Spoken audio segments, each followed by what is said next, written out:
I think I'm going to start. So this is really the beginning of the finance part of the course. So far, we've reviewed general equilibrium, which I said Fisher invented or reinvented in order to do finance. And as you remember, the main conclusions from general equilibrium are, first, that the market functioning by itself without interference from the outside, in other words, a situation of laissez-faire, leads to allocations that are Pareto efficient.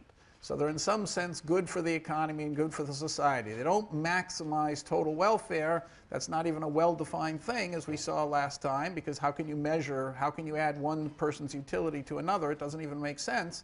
So economists at first were wrong to think of that as the criterion for good allocations.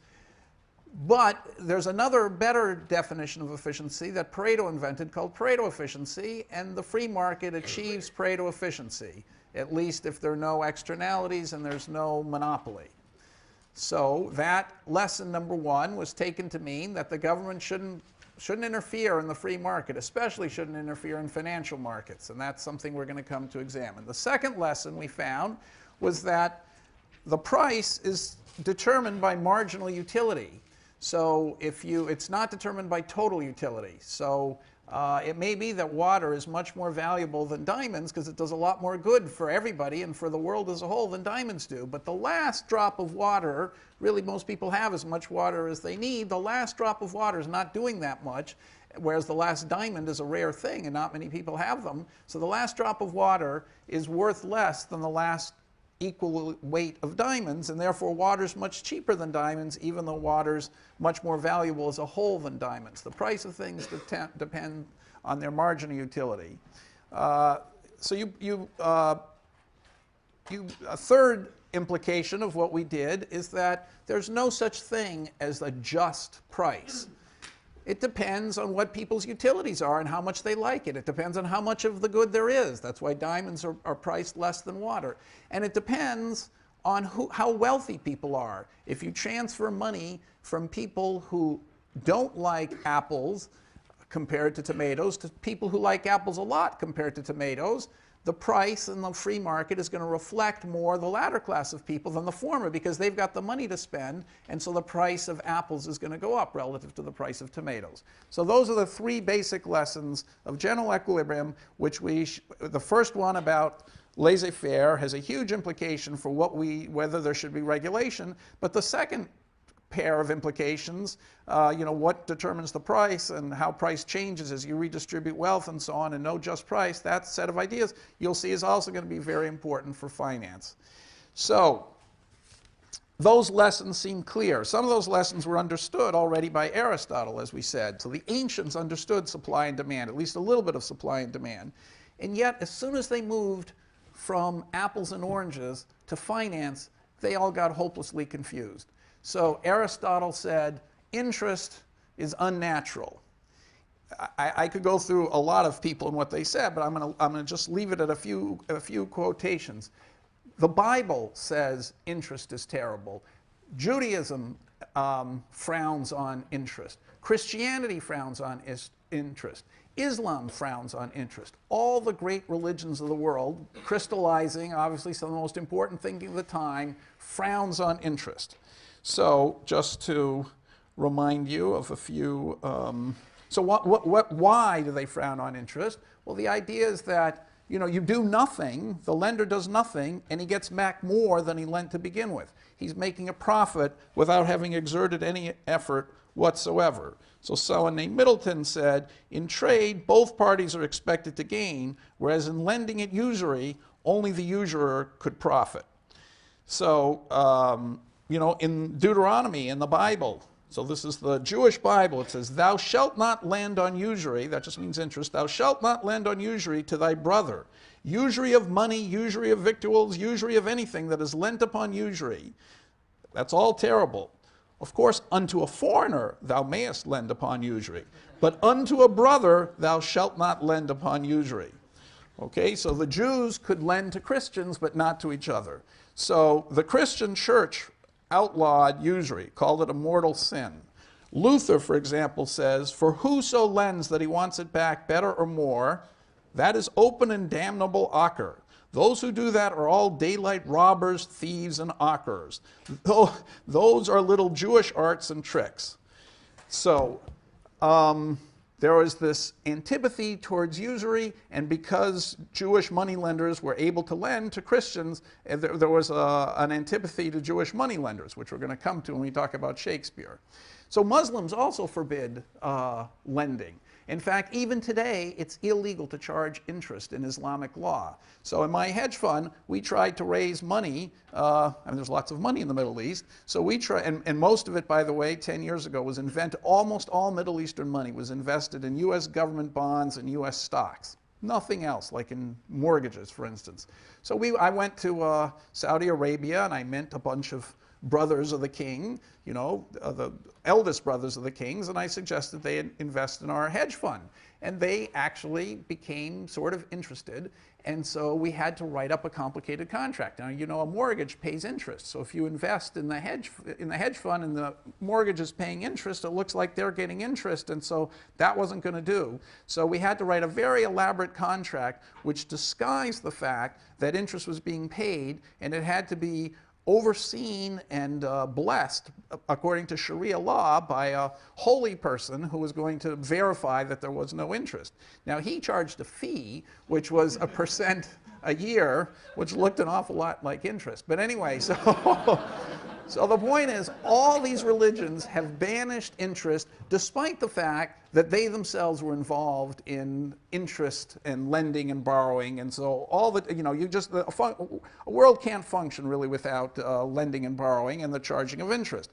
But so I don't mean to, so these religions that forbade it at the same time knew that it was going on and allowed it to go on and sometimes participated in it. But the point I'm trying to make is that there was vast confusion, and even today there's confusion because still today the Jewish law doesn't allow for interest between Jews, and there's a charade that goes on there, just like there is in Islamic law, and just like there is still frowned upon by the Christian church. So it's a hard subject to understand. And why is that? Why is it that it's so confusing, and how should we understand it? Well, Fisher cut through all this extremely simply, and the way he did it was he said, let's just think mathematically. Then we won't get so tied up in all these religious complexities. Just let's do something mathematical and concrete. So suppose that we consider a problem, which is the one I'm going to work with the rest of the class. Maybe it better do it over here. So let's say that there are two agents and two goods. So the two goods now are x1 and x2. So Fisher's first insight is that let's think of x1 and x2 as apples. But apples today and apples next year, Fisher said, although they're both apples exactly alike, there's no difference between these apples, the apples this year are different goods from the apples next year. So let's move away from apples and tomatoes to apples this year and apples next year. So I'm not going to call them goods x and y anymore. I'm going to subscript them by time. So x, these are both x because it's the same good, but they're different goods because they occur at different time periods. So Fisher said we can incorporate time simply by having different goods. So of course people, he said, are going to have some utility of consuming today versus consuming tomorrow. And let's say this utility is log x1 plus 1/2 log x2, okay, for Mr. A. So I'm going to come back to this in half an hour and explain why Fisher thought that this half made sense. You see, this agent A thinks a lot more, likes good 1 a lot more than good 2. So Fisher would say that's because agent A is impatient. An apple is an apple, but if you get it now, it's worth more to you. It gives you higher utility than getting an apple next year. This is a law of human nature, he claimed, which I'm going to come back to later, and that's why people, when you write down the utility function, there's a discount factor, which we're going to add, a discount factor, which discounts, reduces the utility you get from future consumption. So let's say UB of x1 and x2 is equal to log x1 plus log x2.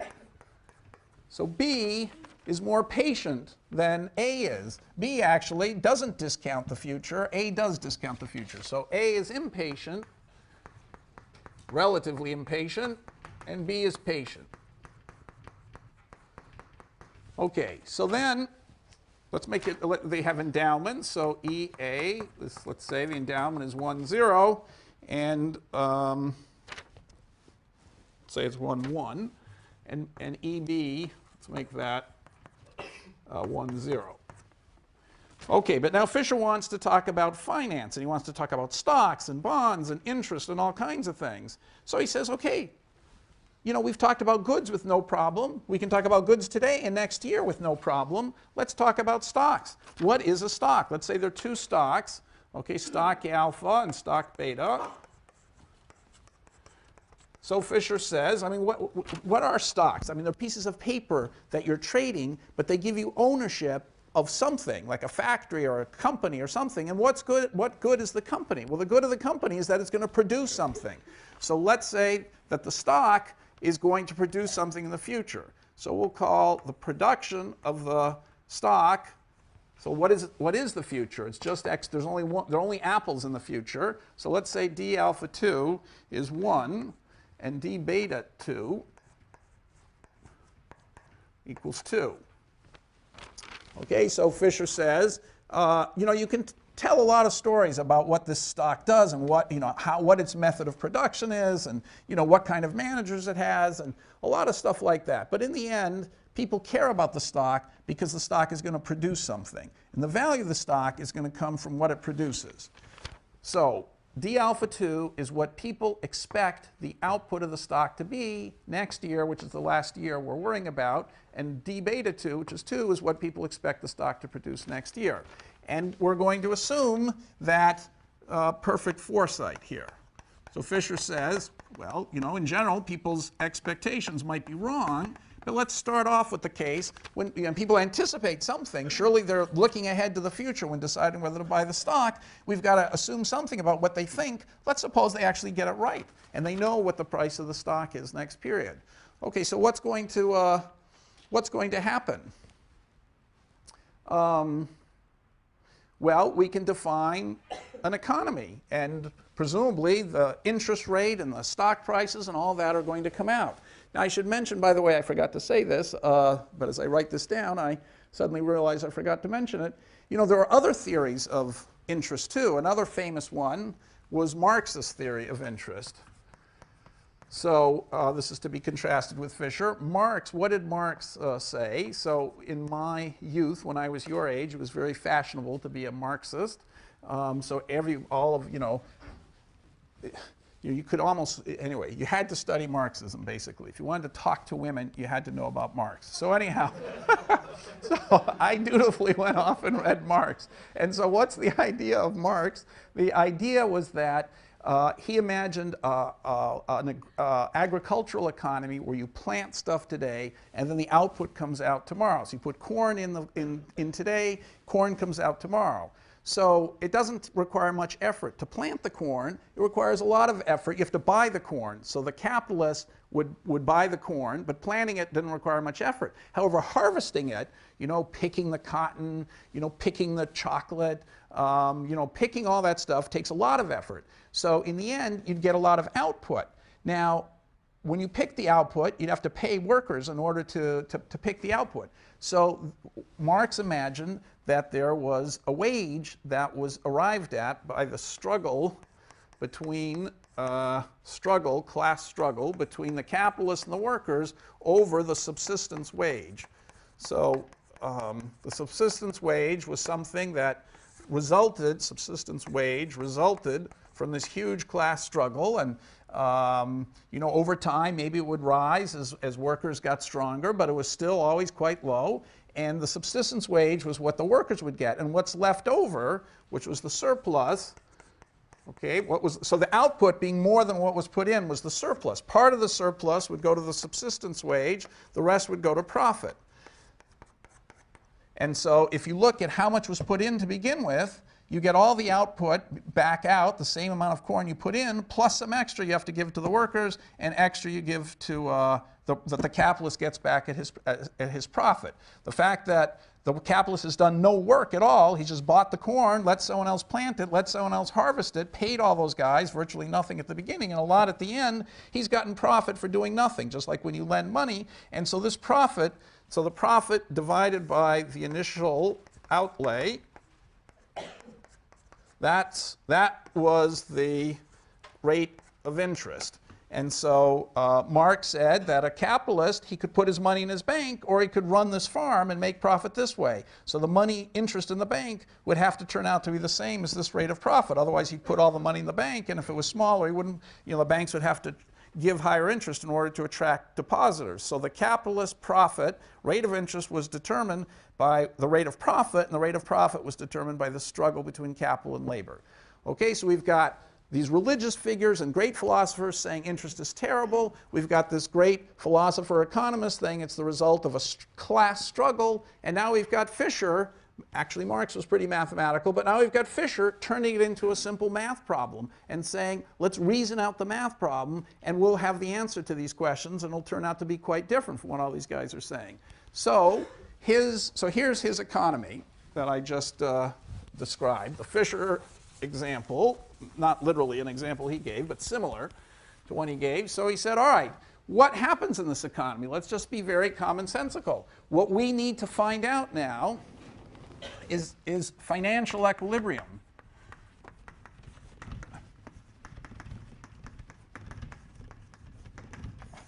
So financial equilibrium is much more complicated seeming than we had before, because we care about the prices. So now I'm going to use Q for prices. So these are going to be IQ for contemporary prices. Q contemporary, so the price you pay today to get the apple today. Q2 is the price you pay next year to get the apple next year. They're contemporary prices. Okay, and then, but we've got a more, and of course people are going to decide what they want to do. XA1, what they're going to end up consuming. XA2, XB1, XB2. But now we've got a more complicated world. There's stocks to be traded. So, and there's the price of stocks. So pi alpha, I'm running out of letters, so I'm going to switch to a Greek one. This is the price of stock A, stock alpha. And pi beta is the price of stock beta. Okay? And then we have to know what are people going to, how many shares are they going to hold? Well, it's going to be theta. A is going to hold a certain number of shares alpha, and theta, A is going to hold a certain number of shares of stock beta, and B is going to hold a certain number of shares of alpha and a certain number of shares of beta. So we want to solve for all of that. Now, I should have said at the beginning, if these are trees producing apples, there was an initial stock of people owned a certain number of trees. So let's say theta alpha A, so this is the original ownership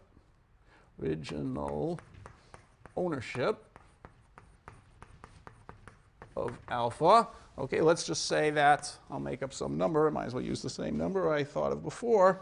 Let's say that's 1, and let's say theta B alpha is 0, and let's say theta bar A of beta is a half, and theta bar B of beta is a half. Okay, so what we've begun, so the original economy is more complicated than before because we've added stocks. We characterized the stock. We said, okay, a stock is a very complicated thing. A company is very complicated, depends on managers and processes, and there's all kinds of stuff you think about when you think about a stock. But really, at heart, all people are trying to do is forecast what are they going to produce. And so we're going to make it simple mathematically and say, let's say we know what they're going to produce next period. And then people begin, so let's say it's a tree. Everybody knows the alpha tree is producing 1 apple, the beta tree is producing two apples. Alpha happens to own the only alpha tree. And beta, and A and B, A owns the alpha tree, excuse me, and A and B own half each of the beta tree. Okay, so that's the original economy, and the equilibrium is going to be how are they going to, what are the prices going to turn out to be of x1 and x2? What are the prices of the trees going to turn out to be? How much will people consume, and how many shares? I mean, because alpha A began with all of the tree, maybe he'll sell his shares of tree and end up with not having a tree in the end. So we have to see where they began, the stock ownership to begin with, and where they end up. So that's what we have to solve all of that. And it looks way more complicated than before, and so complicated that you can see why people might have gotten confused. But according to Fisher, it's going to turn out to be a very simple problem in the end once we look at it the right way. So are there any questions about what the economy is and what are the variables that we're trying to explain? Yeah. Sorry, I can't read what that says over theta alpha A. It's original ownership. Original ownership of stock alpha. And this is original ownership by B of stock alpha. This is original ownership by A of stock beta. And this is the original ownership by B of stock beta. Original ownership of alpha. Thanks. Yeah. Yes. Having defined all of these, could you redefine what D stands for? D is the dividend. That's the output that we can all. Okay, thank you. I should just write this down. This is the anticipated dividend, which is the output, since that's the end of the world, of stock alpha in period 2.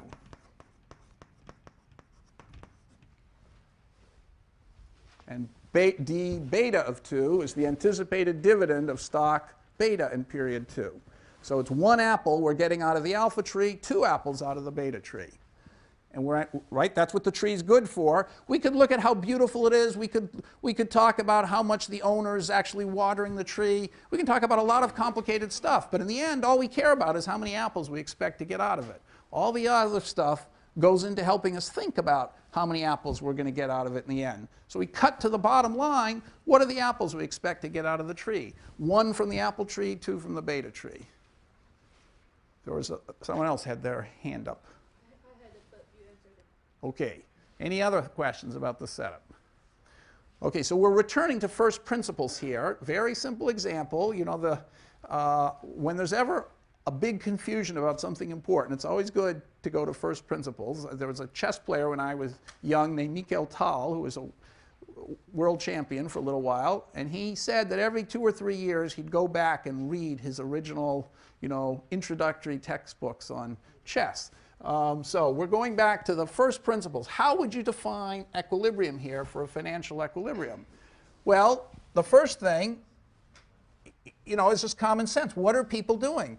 At time 1, they're going to, what can they do? They can spend money. So let's say, so I'm going to look at the budget set for agent I. You know, and I can be A or B, so I don't have to write it twice. Okay, so he's going to say to himself, let's say A is he and B is she. He's going to, I is he. He's going to say to himself, let's say I will say, how much does it cost me to buy goods? Well, the cost of apples is Q1 times X1. That's how many apples I might end up with. Now, how much does it cost me to buy shares? It's going to be pi alpha times how many shares I end up with, theta alpha, plus pi beta times theta beta. Okay? So I'm buying goods, I'm buying alpha shares, and I'm buying beta shares, and this is how much I have to spend to get the holdings I want of each. Now, where did I get the money to do that? I got the money to do that because I started with my endowment, you know, of goods, which was EI1, which in this case for A was 1 unit, for B was also 1 unit, and then I also had shares to begin with of these stocks. So I had theta bar alpha plus pi beta theta bar beta. That's in period 1, that's what I had to do. I wanted to buy apples, shares, and I had shares to sell and apples to sell. So that's what I did. So, of course, if x1 is bigger than the number of apples I started with, that means I has bought apples, because he ends up with more than he started with. So on net, he must have been buying apples. If theta alpha is more than theta bar alpha, it means that alpha bought shares of stock alpha. If theta alpha is less than theta bar alpha, it means alpha sold shares of stock alpha. All right, now in the second period, what happens? Well, in the second period, we have Q2 times X2. Now, the shares are going to be worthless in period 2, so no one's going to buy them. Why are the shares worthless? Remember that when you buy a share of stock, the dividend comes later. You don't get the dividend immediately. So someone buying stock in period 2, it's too late to get the dividend. It's already gone to the owner who bought the shares in period 1. So the buyer of a stock gets the dividend, for a month or something. So next period's dividend is still going to go to the buyer in period 1. That's why it's valuable to buy shares in period 1, because you get next year's apple. Okay, so by next period, you can buy the tree, but the world's coming to an end. The tree's not going to do you any good. It doesn't produce any more apples. So nobody's going to bother buying shares. I don't have to bother with them. The prices are 0. Okay, and so what income do people have in period 2? Well, they've got the contemporaneous price times, the apples that somehow they find on the ground that or that their parents are going to leave them when they get old. So that's their endowment of apples. But what else do they have? They've got more apples than that. What else do they have? The dividends, okay? And so what are the dividends? Well, you bought theta alpha to begin with, so that's d alpha 2. So if you bought, the whole tree, then you've got all the dividends. And similarly with beta, theta beta times d beta 2. Okay, so that's it. So the budget set is a little more complicated. It's so that's the budget set. Okay, so it's got 2 equalities instead of 1 equality. So already things look a little more complicated. Now, so an equilibrium is going to have to be that I chooses xi1, xi2, theta alpha, I could write it theta I alpha, theta I beta. It's all the choices he has to maximize ui subject to this budget set.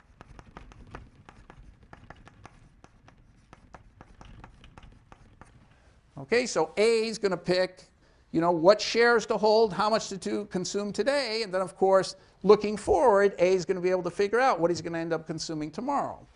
All right, so, and now in equilibrium, we have to have that XA1 plus XB1 has to equal EA1 plus EB1.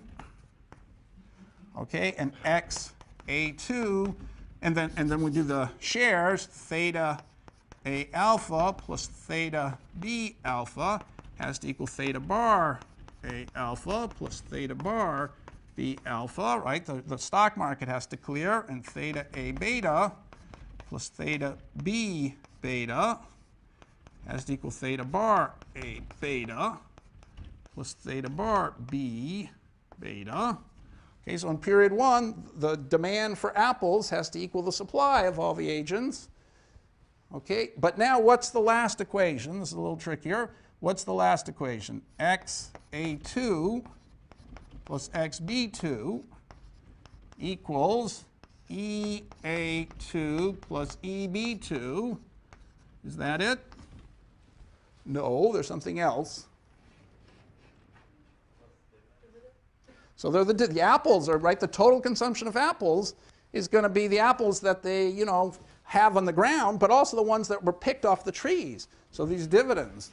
So it's going to be the total dividends, which are theta bar A alpha plus theta bar B alpha times that tree, D alpha 2 plus theta bar A beta plus theta bar B beta times D beta.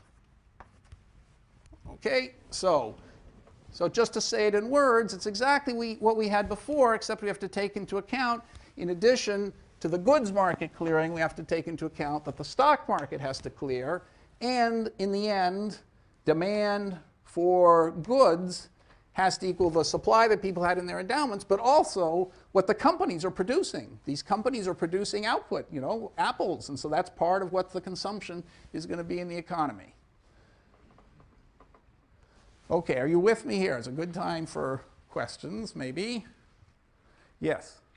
Could you just explain again why we don't take stocks into consideration in period 2? Okay, so in period 2, you might wonder, pi alpha is the price of the stock at period 1, stock alpha in period 1, pi beta is the price of the stock beta in period 1. How come I didn't write down the price of the stocks in period 2 and keep track of what they're holding in period 2? And the reason is that when you buy a stock, you're buying it not for the dividends at the same moment in time. You don't get those dividends. The guy who already had it gets those dividends. When you buy the stock, you're buying it for the future dividends you can get. And I've assumed the world's going to end after 2 periods because nobody's utility, you know, cares about period 3. So if you buy the stock in period 2, it's too late for you to get anything. There are no dividends because you could only get them in period 3, and there won't be any dividends in period 3, and if there were, you wouldn't care about them anyway. So the stock's worthless to you. So the price of the stock in period 2 of both stocks is going to be 0. So there's no point in putting down what people are buying of the stocks or selling or anything. It's just not worth anything. But in general, you're right, and we're going to be more complicated later. When you look at your income from having bought the stocks, you'll have as your income the dividend from the stocks plus the resale value of the stock, because you could sell the stock next period. But I just know that resale value is going to be 0 because you're in the last period of the economy. Okay, and I just want to keep it very simple this first time. So we'll see, you know, step by step, you'll be able to keep very complicated things in your head, but not right at first. So any other questions? Yes? Why are there 2 endowments? Wouldn't you just have, like, why is there endowment period 1 and period 2? You mean, why do people have endowments today and next year? Because you could think of the endowment, for example, as here we've got apples, but usually the endowment is your labor. So you can work this year. Your most important endowment is your energy and your labor. So you've got it this year. Next year, if you're still alive, that's new labor that you have. It's a different good, so it's a second endowment that you have.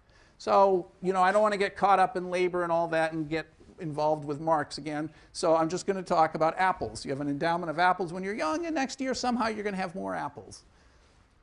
So you could think of you might have thought that the only apples next year come from what the firms are producing, but, you know, I've allowed for the possibility that people have apples too, just like their labor next year. Okay, other questions? Yeah. Do we then have to define E2A and E2B in terms of first period endowments, or is that sort of implied in the equation? Well, this is EA, this is EA, so I should have written this more carefully maybe. EA1 and EA2 is that, and this is EB1 and EB2 is that.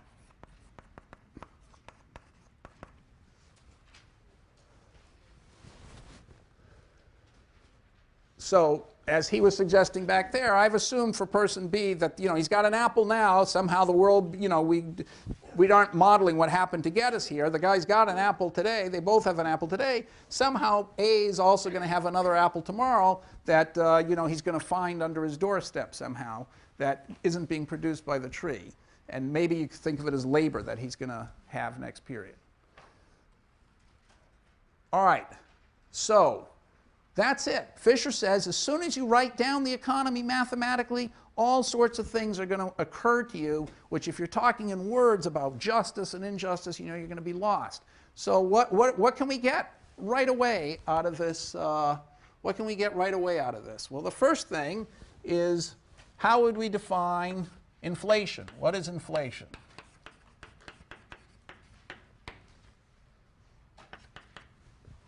What's inflation in this economy? Assuming we've got the equilibrium, which we're going to get soon, we're going to calculate it, but right now we don't know what the numbers, you know, we've got a bunch of equations and stuff. We don't know what XA1 and Q1 and Q2 are going to turn out to be, but we're going to find out very soon. But before we find out, assuming we've gotten those, what will inflation be? What is inflation?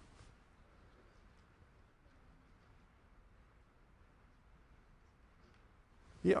Is it how much the ratio of price of a dividend has changed? Well, we're talking about inflation. When you talk about the consumer price index, inflation, what are they talking about? Yep. Just the rise in Q1 and Q2. Okay, so inflation is just Q2 over Q1.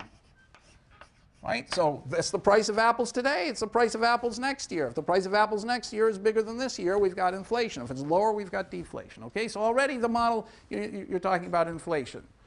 Okay, what else? What's the next most obvious? Okay, well, I think I'm going to skip a bunch of stuff and get now to the key idea. Key idea is arbitrage. Okay, so Fisher says people have, they have foresight. They're anticipating what the dividends are going to be.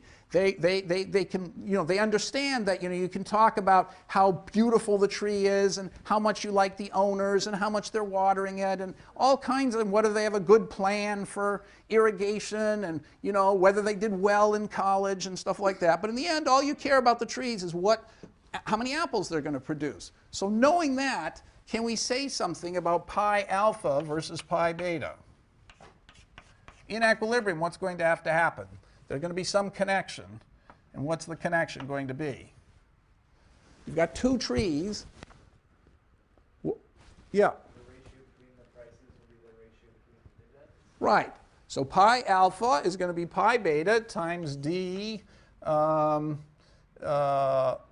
see. Pi alpha. Okay, so alpha will be better as long as the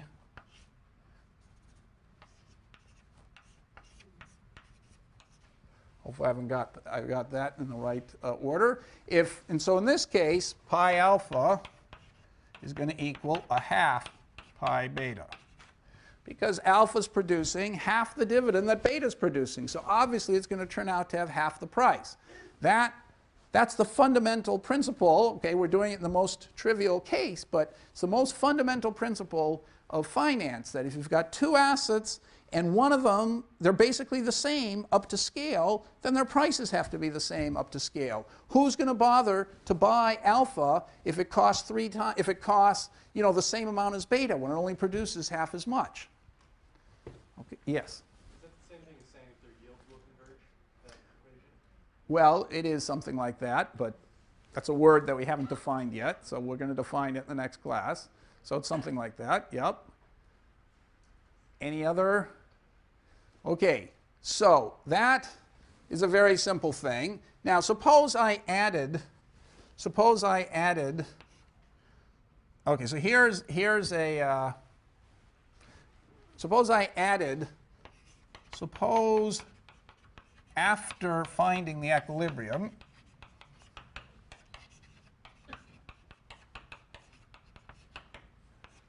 I added a third asset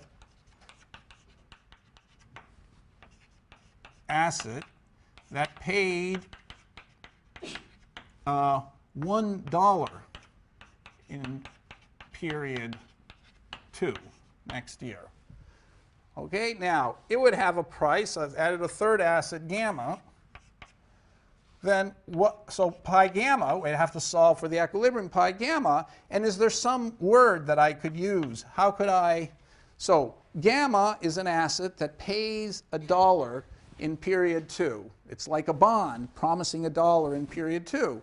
The price of the bond would then have to be what? 1 over 1 plus I, where I is called the nominal interest rate.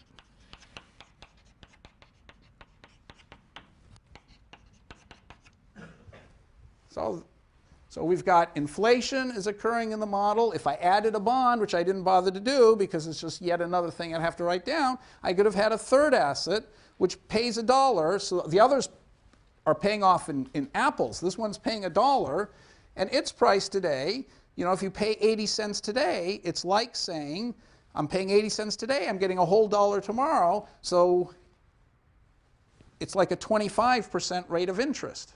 Okay, because another way of saying it is that I put in pi, so 1 over pi gamma is 1 plus I. I put only pi gamma in today, I get 1 out tomorrow, so I've gotten back not only the pi gamma I put in, but something extra, that's 1 plus the interest rate. Okay, so this world is going to have an interest rate in it. It's going to have inflation in it. With me so far? All right, so now Fisher makes his most important. Okay, so let me add one more thing. I could come back to this. So I said that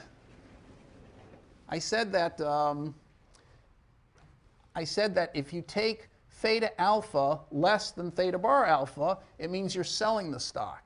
So I'm going to allow people to go even further.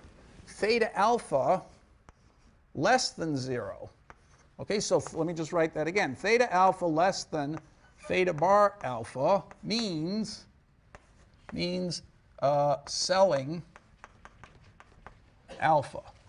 Theta alpha less than 0 is doing a lot more than selling it. You don't have it to begin with. So what are you selling? Well, the mathematics is telling you that over here, theta alpha is going to be negative. Instead of getting extra dividends, you're going to be giving up dividends because it's going to reduce your supply of money. So theta alpha less than 0 is called selling short. Ugh.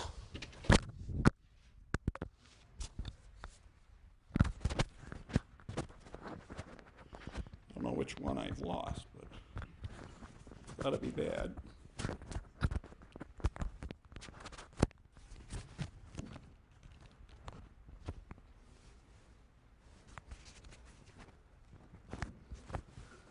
Okay, so you're if you can still hear me, you're selling short, this means.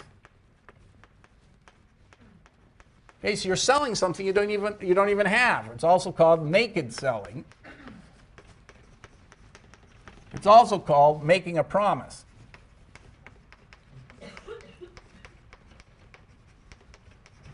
Without collateral.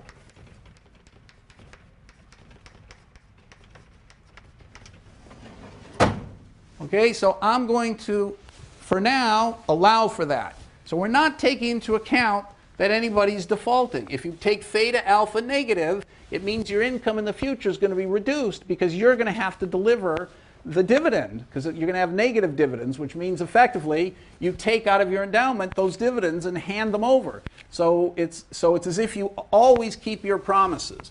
So this model, so far, the Fisher model, assumes no default. No collateral. We're not worrying about any of that stuff.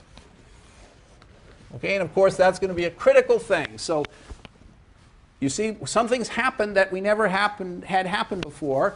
In the past, you traded money for a football ticket. You gave up something you wanted. You got something that you also wanted. It was a trade of value for value. Everybody agreed the two things you traded were equally valuable. If you take theta alpha negative, by taking theta alpha negative, okay, that becomes a negative number here, so it allows you to spend more. You can buy more goods by taking theta alpha negative. That's negative. That means this can be more positive and still satisfy this constraint. So by selling a stock short, you're promising to do something in the future. You get more money now. You can eat more now.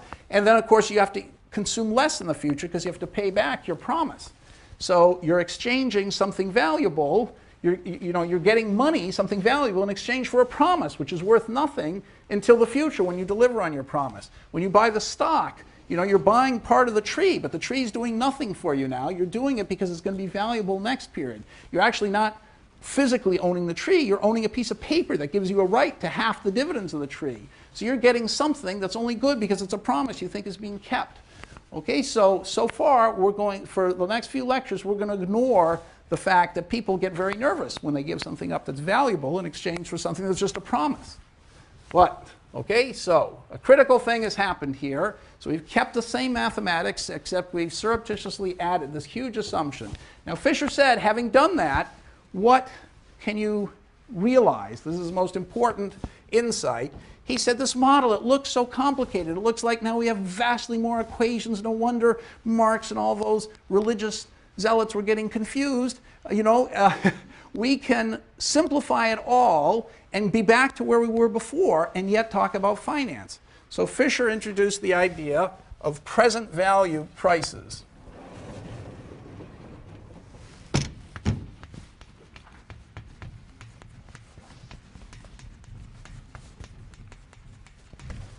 Okay, so he said, look, when you buy a stock, what are you really doing? This is the principle of arbitrage. He says, when you buy a stock, you're saying to yourself, I'm giving up money today. Now, money today is consumption, because I would have used that money. If I didn't buy stocks, I would have bought apples today and eaten them. So when I buy a stock, I'm giving up apples today. I'm getting the stock, which is then paying me dividends tomorrow, which whatever they are, I'm selling off, I'm getting a profit out of the stock tomorrow, and then I'm ending up with apples tomorrow. Maybe I'm just eating the dividends straight off the tree. So when I buy a stock, I'm really giving up apples today and getting apples tomorrow. And no matter how I do it, whether it's through stock alpha or through stock beta or through a nominal bond, it's got to be the case that all 3 ways, or all 50 other ways you could imagine doing it, have to give me the same trade-off. This is your yield you were talking about, the same trade-off. The amount of apples I effectively give up today in order to get apples tomorrow is going to be the same no matter which way I do it. If it weren't the same, if alpha's price was more than a half of beta's, nobody would buy alpha. In fact, they would start selling alpha. Okay, so that's why this assumption is so important. What would they do? Not only would nobody buy alpha, but they start selling it. They'd say, well, alpha is so expensive, let's say it's the same price as beta. I can sell alpha. With every alpha I sell, I can buy stock beta. And so I haven't done anything today, but in the future, I've got stock beta, which is paying me 2. I owe, because I sold stock alpha short, I owe 1, so I'll pay off the 1 I owe, and I'll still be left with 1. I'm making an arbitrage profit. And so I'm not going to stop at selling 1 share of alpha. I'll sell 2 shares of alpha, then 3 shares of alpha, then 1,000,000 shares of alpha. And everybody will be selling alpha short to buy beta, and the market for alpha will never clear. So that's why the prices will have to adjust. And so it has to be in equilibrium. The price of alpha is exactly half the price of beta, which is to say, in short, that if you solve for this equilibrium, you can solve for an equilibrium where P1 equals Q1 is the price today of an apple today, and P2 is the price today, what's called present value price today of an apple next year. Okay, so if you've got this equilibrium, by working your way through, by figuring out what the price of alpha is, so the stock, for example, you want to figure out what the stock is. Suppose the stock of alpha, suppose the price turns out to be a half. Okay, then by paying a half today, you can buy stock alpha, which is going to pay you a whole dividend. Okay, so the price, therefore, of an entire, let's do beta. Suppose the price of beta is a quarter. Okay, suppose we happen to find out that the price of beta is a quarter. Then what's P2?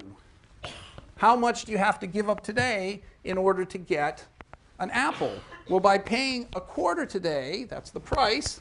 By paying a quarter today, you're getting 2 dividends. So by paying a quarter today, you're getting 2 dividends. If you paid to get 1 dividend, you'd have to pay an eighth today. So the price P2 would be an eighth in that case. Okay, so by piercing through the veil of the stock market, you can always figure out what you're effectively paying today in order to get an apple next period. And that price, which we just computed, would be the same whether we looked at it from the point of view of going through stock beta or through stock alpha or through the nominal bond. It would always have to give us the same answer. So we know from the financial equilibrium, we can deduce what P1 and P2 have to be, the present value prices. And so effectively, furthermore, stocks effectively just add to the endowments of goods.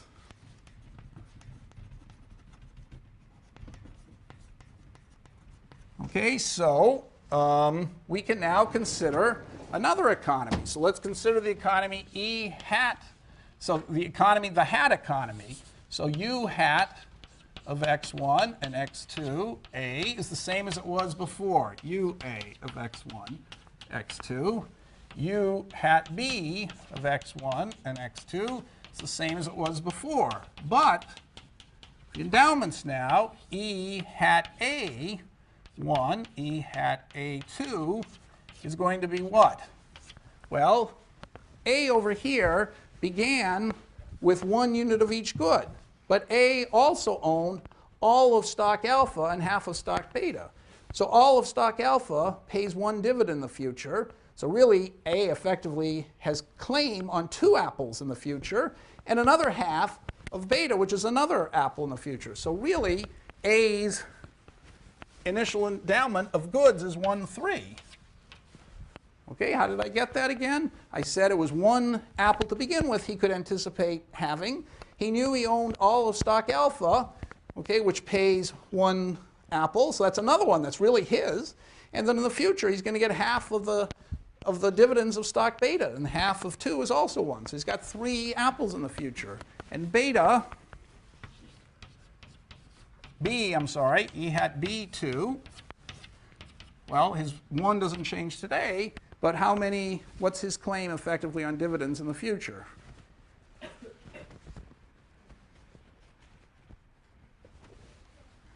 One. Thank you. Somebody answered that. So we've now reduced the financial equilibrium to a general equilibrium. The same kind of economy we had before. It's just that we had to augment the endowments to take into account that people own stuff through the stocks. Okay? So what's the equilibrium of this economy? This equilibrium has a simple general equilibrium. Okay, so what is it? How do we solve for equilibrium? Well, take P1 equal to 1, and we'll solve for P2. So let's just clear the first market. How do you clear it? You're with me here? It's a standard general equilibrium, the same kind we've done many times before. So let's see if I can do it. So person 1 is going to spend 1/3 of his money.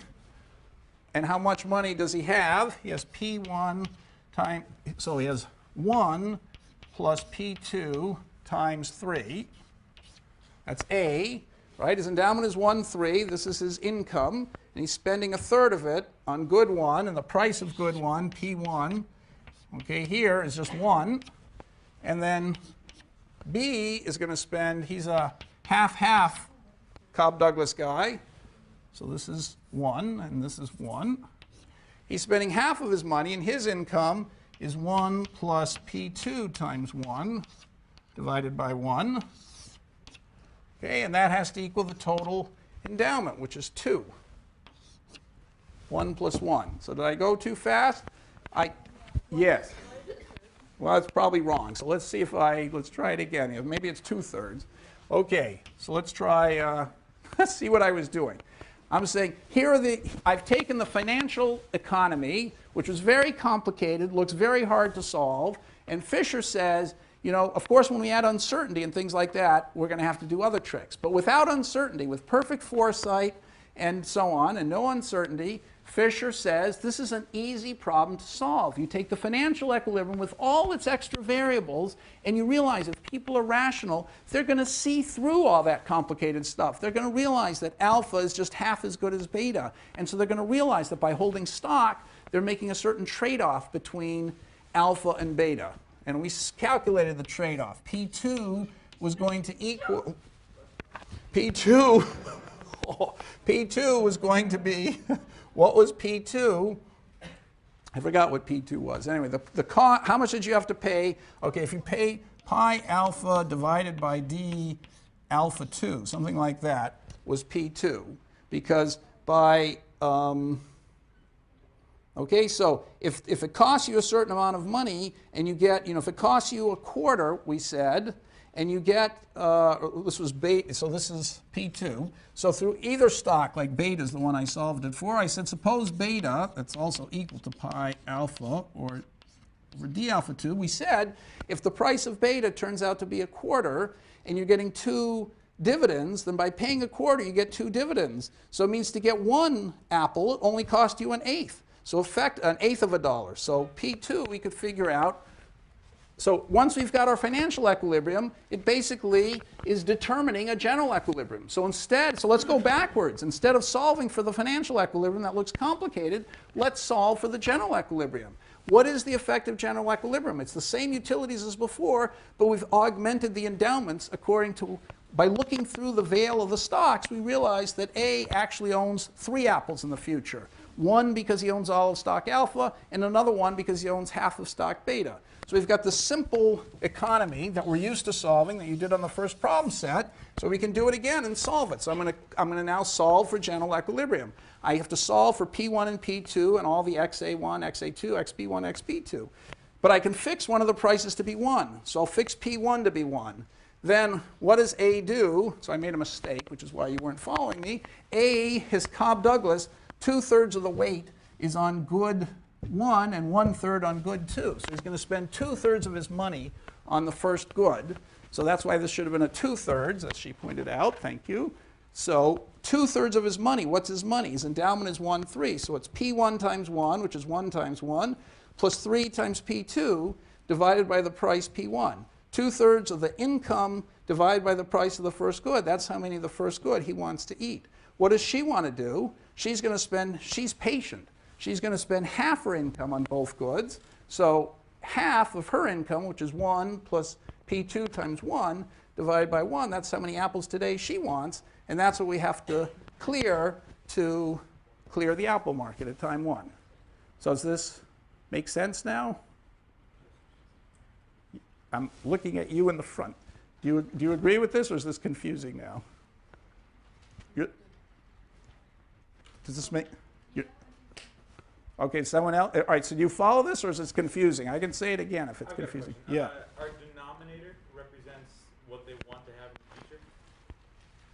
Okay, remember how the Cobb-Douglas worked? This is this trick I'm going to use over and over again. With log utilities, everybody will spend depending on the coefficients. So remember, this utility in the problem set, you know that this utility is just the same as if I put 2/3 here and 1/3 here, right? Because I'm just multiplying, I'm dividing this by 3. So instead of 1 1/2, so the original utility is this, right? It's log x plus 1/2 log x2. So the sum of these things is 3. The sum of this plus this is 3/2. I can multiply by 2/3. So if I multiply this by 2/3, I get 2/3 here and 1/3 here. Right? And I haven't changed the utility function. And now I know this is a familiar pattern. A is always going to spend 2/3 of his money on the first good. Okay? And B, I can multiply this whole utility by 1/2 and 1/2, and B is going to spend, and now we recognize it as the common Cobb-Douglas thing, and we could say that A is going to spend half his money on the first good and half his money on the second good. Okay? So what have I done? Fisher said, look, this model is so complicated, you're thinking in your heads, people are deciding in period 1, how much stock should I buy, how many bonds should I buy, how many apples should I eat? But really, if they're smart, they're not going to think that way. They're going to say to themselves, how many apples should I buy today? How many apples do I want to consume tomorrow? All these financial assets are just methods for me getting apples tomorrow in exchange for apples today. And what's the trade-off between the apples? Was this P1 and P2 is the trade-off between apples. You can look through the stocks and all that, but no matter which stock you think of buying, there's going to be the same trade-off between apples today and apples tomorrow because of the no arbitrage. You know, the price of alpha is going to have to be exactly half the price of beta. So once I solve for this economy and get the price of alpha, I'll know how many apples today I have to trade off in order to get apples tomorrow.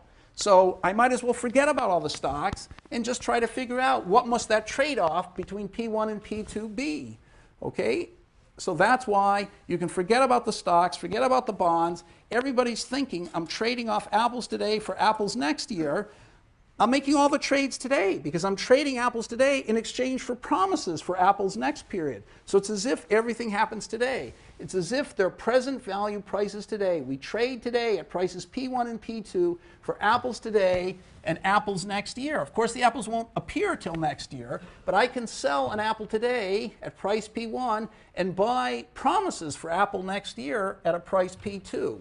And that's the trade-off I'm facing. If I face that trade-off, how much of my money am I going to spend on apples today? I'm going to spend 2/3 of my money on apples today. And the other third I'll spend on promises for apples next period. Okay, so I mean, this is a big insight Fisher had. It's not surprising. It's a little puzzling. I'm so used to it that I've forgotten how puzzling it is. So ask me some more questions. This was not an obvious thought Fisher had. Yep. Do we typically expect the price in the second period to be lower than the price in the first period? Okay, the price, often there'll be inflation. So Q2, the contemporaneous price next period might be higher than the contemporaneous price this period. But we don't care about that. What we care about is how many apples you have to give up today in order to get apples tomorrow. So that's called the present. So P2 is the present value price. What do you have to give up today to get the apple next period? So we expect P2 to be less than P1. Precisely because, well, we're going to come to that. That's the next thing I was going to talk about, because everybody's putting more weight on consumption today than they are on consumption in the future. That's why the price P1 is going to be bigger than the price P2. Yep? So when we're solving it, we're solving in real prices.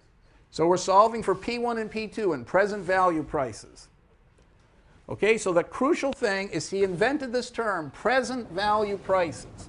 The prices you pay today, no matter when you're going to get the stuff. That's his big insight. You should look at present value prices. Holding stocks and all that complicated stuff is just giving you goods in the future. So when you buy the stocks today, you should think, how much am I having to pay today to get an apple in the future? You can deduce that from the price of stocks and how many dividends they're paying. So everybody must have figured out a P2. What does it cost today? How much money do I have to give up today to get an apple in the future? Well, I have to buy a stock and then sell the dividends and all that. But really what I should be thinking about is what's the price today I'm paying for one apple in the future?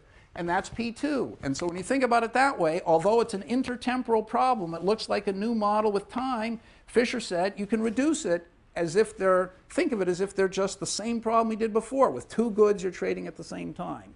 That's not an obvious thing to have thought of. No one thought of it before him. Yeah.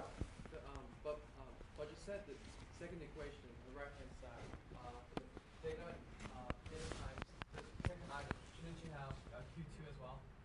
Q2 times data. Oh, absolutely. So this should have been a Q2 here because you sell the dividend and you get money by selling the dividend. Thank you. Ho, ho, ho. Very good. Who said that? I have to... Who just asked that question? Where are you? Okay, I'll remember you. That was very good. Exactly. So in the future, you're getting the money for... So what he pointed out is I made another mistake here. In the future, the money you're spending on goods in the future, you're going to get the dividends paid. Of course, you can sell the dividends for money, and the price is Q2. So a Q2 has to appear over here, just like there's a Q2 over there. So it's the goods times the price. That's the money you're getting in the future, and that's the money you're spending on the good X2. Very good. Too bad you didn't ask me that a while ago, but anyway. Okay, any other questions? Okay, so we're back to this standard general equilibrium problem. We can take a financial equilibrium and turn it into a general equilibrium. And so when we solve this, we're going to have 2/3 plus P2 plus 1/2 plus 1/2 P2 equals 2. So looks like 3/2, hope I haven't done this wrong, P2 equals 2 minus 2/3 plus 2P2, thank you, yeah, plus 2P2. Okay, so we have 2P2 plus 1/2 plus 1/2 P2, so we have 5/2 P2.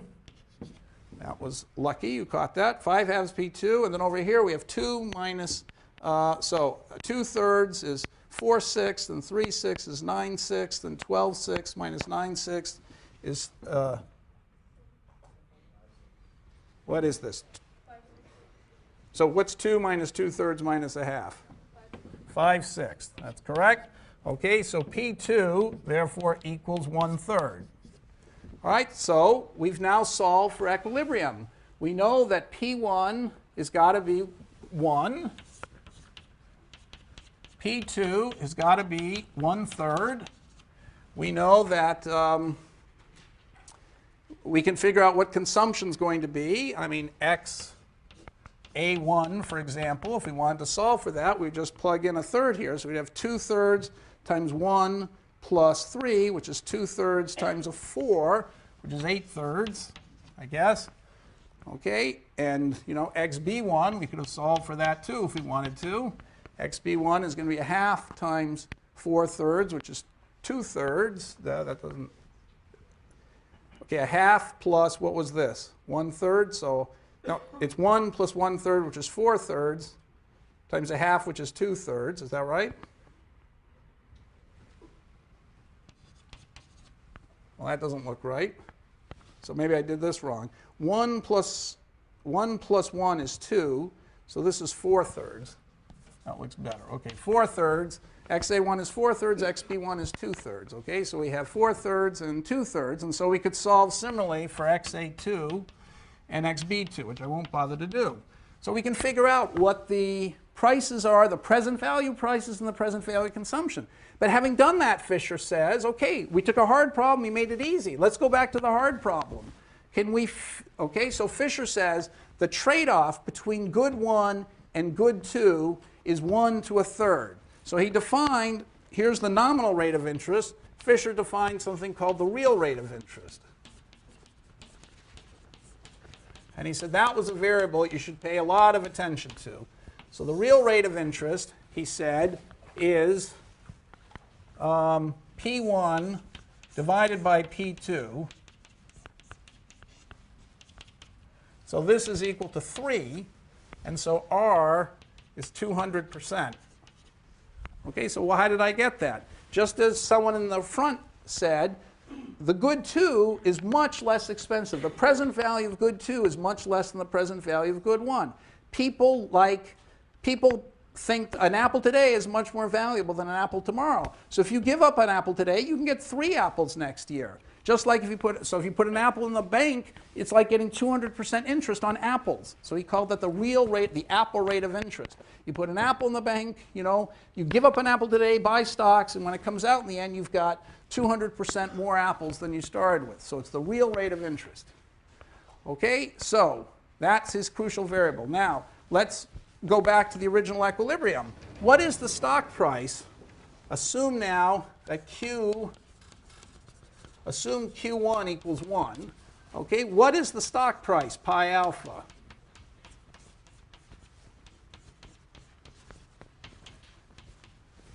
Okay, well, we can figure it out.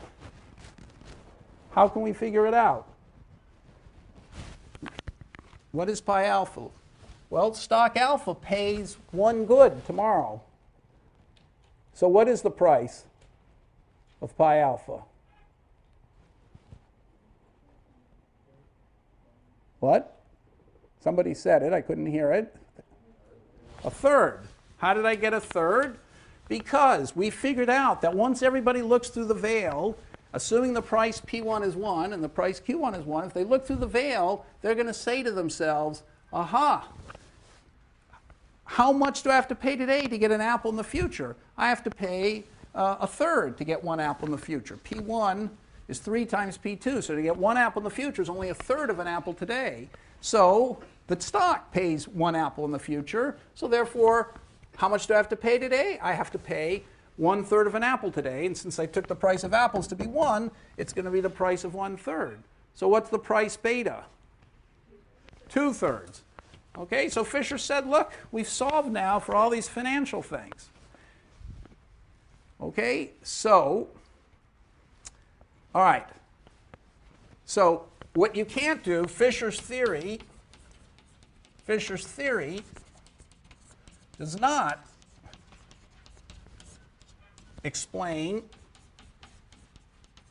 how much how much of each stock, theta A, etc., the investors hold. Why is that? Well, because it doesn't matter. Not enough is happening in the economy yet. Alpha and beta are exactly the same. If you own twice as much of the alpha tree, you get exactly the same as having the beta tree. So how can you possibly tell whether somebody's going to hold twice the alpha tree or just one beta tree? Either way, he's going to get the same thing. So the theory can't possibly explain which one they're going to do. Somehow they'll work it out and divide up the tree so that everybody ends up with the right number of apples in the end. And it also does not explain inflation.